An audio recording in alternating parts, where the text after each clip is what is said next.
Assalamualaikum warahmatullahi wabarakatuh. Alhamdulillahi wa syukurulillahi wassalatu wassalamu ala rasulillah wa ala alihi wa sahbihi wa man tabi'a rushdahu min yawmina hadha ila yawmil qiyamah. Amma ba'du. Qala subhanaka la ilma lana illa ma 'allamtana innaka antal alimul hakim. Wa qala al-muallif rahimallahu ta'ala wa nafa'ana bihi wa bi'ulumihi wa bi asrarihi fid dharain amin. Hadirin kaum muslimin dan muslimat rahimakumullah. Alhamdulillah kita berjumpa kembali untuk membahas, mengkaji hadis-hadis Rasulullah SAW. Dan setelah sebelumnya kita mengkaji kurang lebih 8 hadis, kali ini di dalam kitab ini Al-Anwar Al-Muhammadiyah Syarhul Arba'in An-Nawawiyah ini kita akan mengkaji hadis yang ke-9. Bismillahirrahmanirrahim. Al-hadithut tasi'u, hadis yang ke-9. At-taklifu bima yustata'u, pembebanan secara syar'i terhadap segala sesuatu yang kita membutuhkan kemampuan kita secara maksimal untuk melaksanakannya. An Abi Hurairah Abdurrahman bin Sakhr radhiyallahu anhu qala, dari Abu Hurairah Abdurrahman bin Sakhr radhiyallahu anhu berkata, sami'tu Rasulullah sallallahu alaihi wasallam yaqulu, saya mendengar Rasulullah sallallahu alaihi wasallam bersabda, kata Abu Hurairah, ma nahaitukum anhu fajtanibuhu wa ma amartukum bihi fa'tu minhu mastata'tum. Segala sesuatu yang aku larang jauhi, kata Rasulullah. Sementara segala sesuatu yang aku perintahkan laksanakan sesuai dengan batas kemampuan kalian. Fa inna ma ahlakal ladzina min qablikum kathratu masailihim wa ikhtilafuhum an ada anbiya'ihim. Karena sesungguhnya yang menyebabkan orang-orang sebelum kamu itu rusak, mereka hancur, itu karena terlalu banyak persoalan atau pertanyaan-pertanyaan yang diajukan yang itu tidak penting sebenarnya, dan juga diakibatkan karena mereka seringkali menyelisihi para nabi mereka.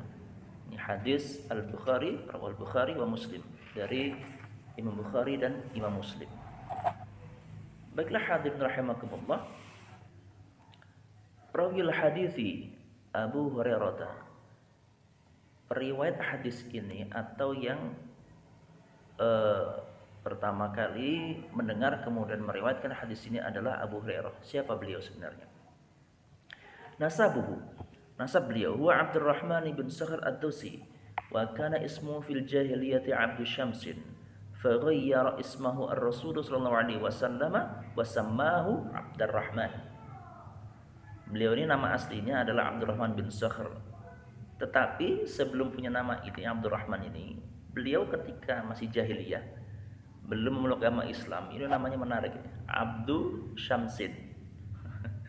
Kalau diartikan hambanya matahari. Maka karena mendengar dan tahu itu, Rasulullah ya mengubah nama beliau menjadi Abdurrahman. Ya wajarlah, dari hamba matahari menjadi hambanya Allah atau hambanya yang Maha Rahman. Wa kunyatuhu Abu Hurairah. Beliau ini biasa dipanggil atau kemudian mendapatkan panggilan sebagai Abu Hurairah. Kenapa sih kok Abu Hurairah? Ya. Abu Hurairah itu artinya bapaknya kucing. Li'annahu kana yuhsinu ila hirratin ay qittatin. Itu disebabkan beliau itu senang sekali ya, memelihara, mengelus-elus, bahkan kemana-mana dibawa. Jadi seekor kucing. Hirrah itu kucing. Kitotun ya. Makanya kalau kita sekarang ada Hello Kitty, itu tampaknya ada kesejajaran secara bahasa. Kitty ini kalau bahasa Arab kitotun, kucing. Jadi Hello Kitty itu kan biasanya gambarnya gambar-gambar boneka kucing. Fara'ahu Rasulullah sallallahu alaihi wasallam faqala ya Abu Hurairah, karena seringkali kemana bawa kucing, digendong, dipeluk, dielus-elus sama beliau ini, sama Abdurrahman bin Sakhar ini, kemudian dipanggil Rasulullah sebagai ya Abu Hurairah, wahai bapaknya kucing. Sampai kemudian dikenal dengan sebutan Abu Hurairah. Jadi Hirratun kucing, berarti Hurairatun itu kalau dalam bahasa Arab adanya sighatu tasghir ya. Jadi kalau Hirrah itu kucing, Hurairah itu kucing kecil. Jadi kucing milenial, kucing-kucing masih muda. Islamuhu aslama fil 'ami as-sabi'i lil hijrati wa syahida ghazwat Khaibar wa lazama an-nabiyya sallallahu alaihi wasallam wa lam yufariqhu. Beliau ini memeluk agama Islam itu pada tahun ke-7 Hijrah. Jadi termasuk sahabat-sahabat yang agak akhir ya, memeluk agama Islamnya dibandingkan dengan sahabat-sahabat senior seperti Sayyidina Umar, kemudian Abdullah bin Umar dan yang lain, termasuk sahabat yang agak akhir. Dan setelah itu beliau kemana-mana senantiasa menemani, mendampingi Rasulullah dan tidak pernah berpisah dari Rasulullah. Dan karena itu wajar kalau kemudian beliau ini termasuk apa dan siapa? Huwa akbaru sahabati riwayat wa huwa aktsarus sahabati riwayatan lil hadithi wa hafdhan lahu. Sehingga beliau ini dikenal sebagai sahabat yang paling banyak sekali meriwayatkan hadis dan juga menghafalnya. Jadi hafal juga dijaga kualitas hadis itu oleh Abu Hurairah. Wa kana yajlisu fil masjidin nabawiyyi syarifi kulla yawmin ba'da salatis subh yuhaditsun nasa bi hadithi Rasulillah sallallahu alaihi wasallam. Dan beliau ini nongkrongnya itu di Masjid Nabawi. Tiap saat di situlah. Jadi kalau mencari Abu Hurairah itu gampang. Gak usah kemana-mana. Cari di Masjid Nabawi ya di situlah tempatnya Abu Hurairah. Dan setiap hari setelah sholat subuh itu beliau ngaji atau mengajarkan hadis kepada sahabat-sahabat, kepada orang-orang. Jadi di sana itu dikenal kalau dulu begitu sholat subuh, selesai sholat subuh itu ngumpul semua di situ, kemudian mendengarkan Abu Hurairah itu menyampaikan wejangannya Rasulullah, sabdanya Rasulullah. Ya, makanya wajar kalau beliau banyak sekali hadis. Berapa hadis yang beliau riwayatkan? Kurang lebih 5.374 hadis yang diriwayatkan. Jadi sahabat yang paling banyak meriwayatkan hadis. Yang lain Abdullah bin Umar atau Ibnu Mas'ud segala macam itu tidak ada bandingannya dibandingkan dengan Abu Hurairah di dalam hal meriwayatkan hadis yang banyak ini. Sifatuhu, di antara sifat-sifatnya beliau, kana katsirul ibadati yusabbihu kulla yaumin 12 alf tasbihatin wa yaqulu usabbihu biqadri dini. Beliau ini orang yang sangat ahli ibadah. Ya wajar tinggalnya di masjid.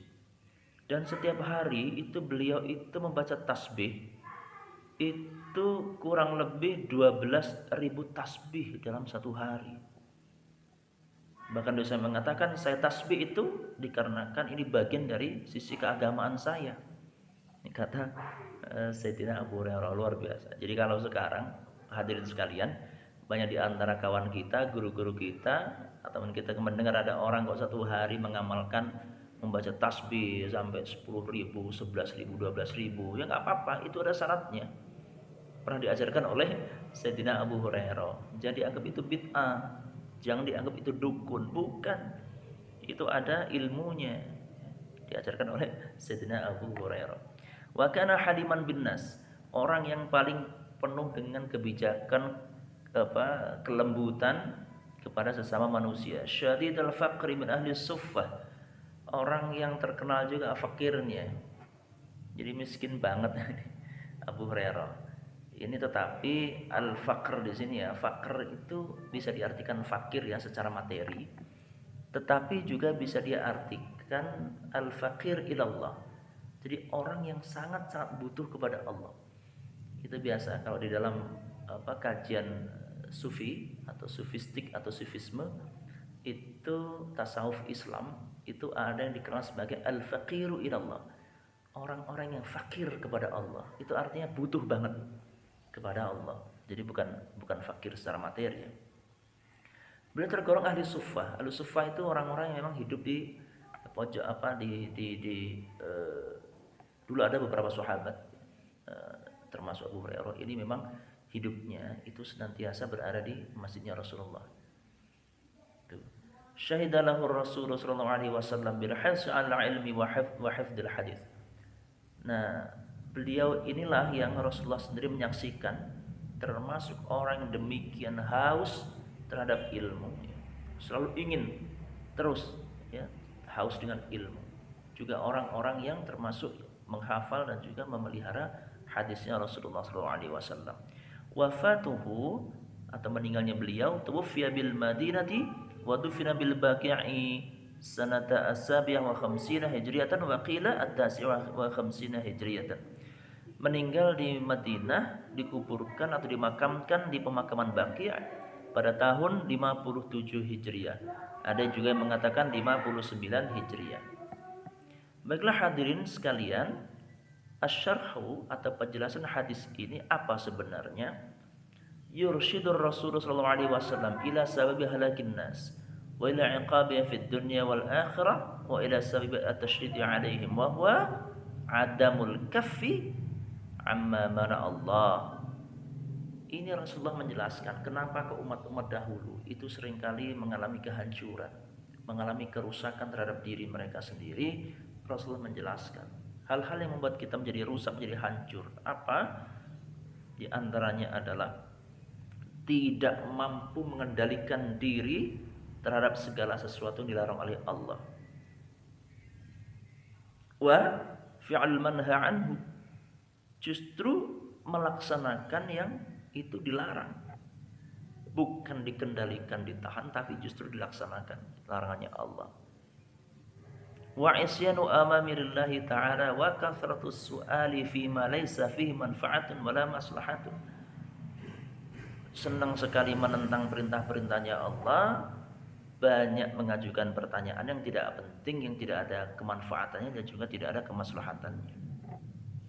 Ini umat-umat sebelum Rasulullah terkenal, dari umatnya Nabi Musa, umatnya Nabi Ibrahim, banyak sekali yang itu. Bahkan kalau kita kaji dalam surah Al-Baqarah itu ada beberapa orang ketika diperintahkan untuk mencari sapi ya, itu bertanya sapinya warnanya apa, kemudian sudah warnanya kekuning-kuningan, kemudian ditanya tingginya berapa senti, berapa meter, atau panjangnya seberapa meter, kemudian didapatkannya dari daerah mana, laki-laki apa, betina apa, jantan.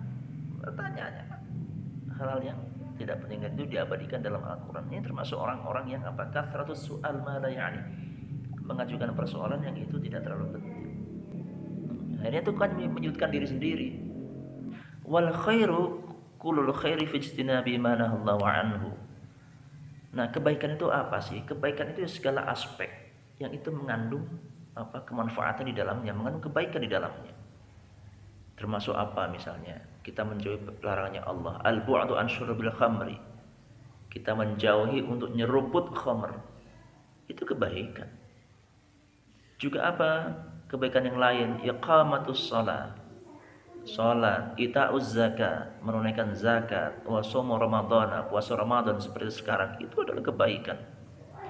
Maka apa? Wa alla yas'alal insanu fi ma la ya'nihi.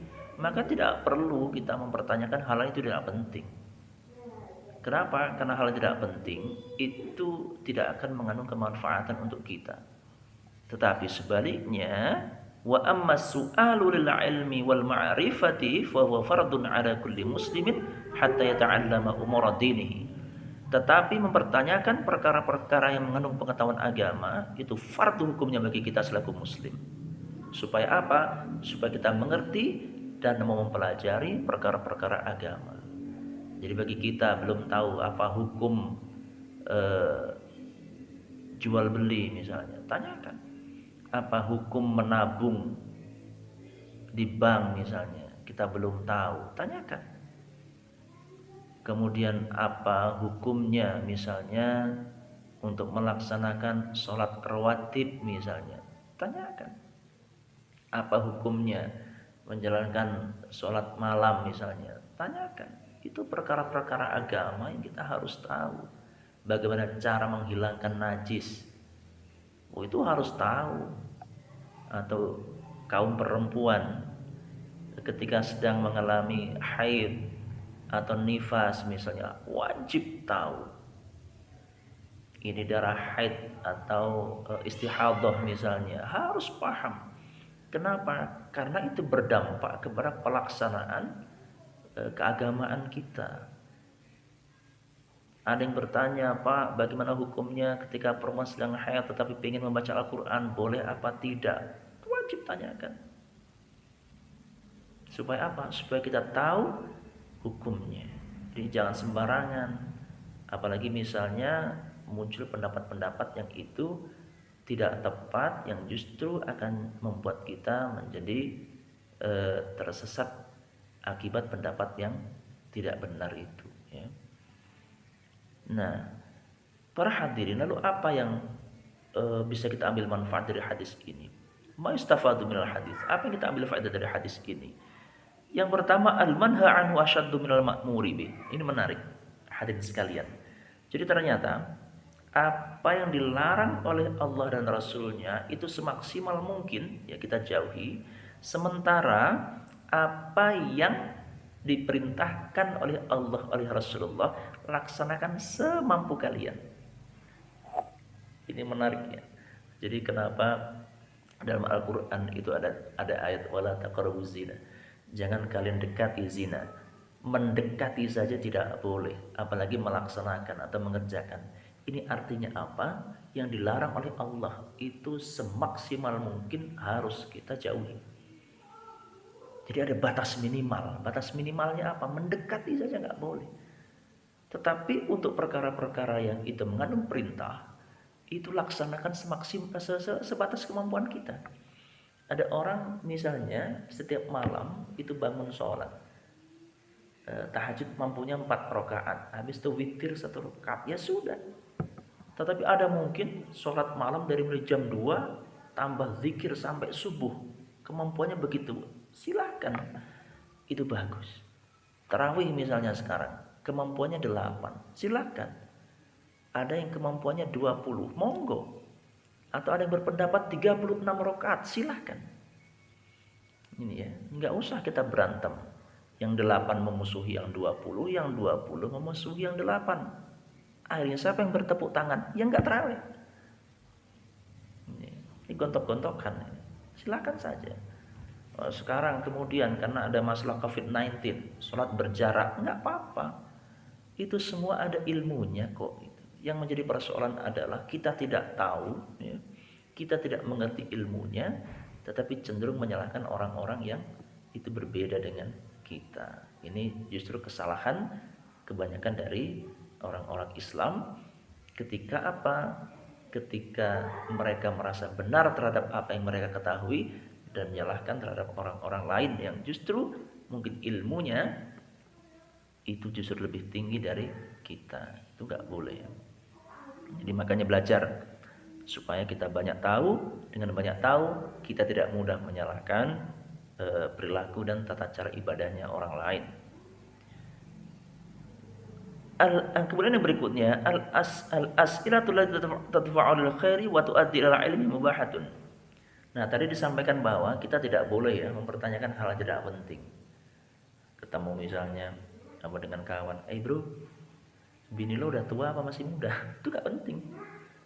Ngapain tanya-tanya begitu? Tetapi kalau sekedar bertanya begini misalnya, yang tidak berkaitan dengan perkara-perkara agama ya, perkara pergaulan sehari-hari, kita bertemu dengan kawan lama, udah belasan puluhan tahun tidak bertemu, begitu bertemu, bro, anak ente udah berapa? Udah 3, enggak apa-apa, mubah, ini dibolehkan. Tetapi yang pertanyaan tidak penting, yang dicontohkan Al-Quran tadi itu ya nggak usah. Dan juga selain itu adalah apa? An-nahyu 'anil as'ilatil lati la naf'a fiha au darruha aktsaru min afiha. Atau juga seandainya kita mempertanyakan sesuatu kepada orang yang itu menimbulkan bahaya, itu juga tidak boleh. Tidak boleh. Bahayanya apa? Akan terbongkar aibnya misalnya. Itu tidak boleh, kecuali untuk apa? Sesuai yang diperintahkan oleh hukum. Itu boleh. Misalnya ada orang melakukan kejahatan tertentu, diambil oleh aparat, kemudian ditanya, diinterogasi, itu boleh. Tetapi kita selaku orang-orang umum tidak boleh mempertanyakan sesuatu yang itu mengundang dan mengandung bahaya, bukan hanya bagi orang yang kita tanya, tetapi juga mungkin mengundang bahaya bagi kita sendiri. Itu tidak diperbolehkan. Baiklah hadirin sekalian, mungkin ini yang dapat kami sampaikan dari kajian hadis kita kali ini. Mudah-mudahan ada manfaatnya. Wala'afu minkum wallahul muwaffiq ila aqwamit thoriq. Wassalamualaikum warahmatullahi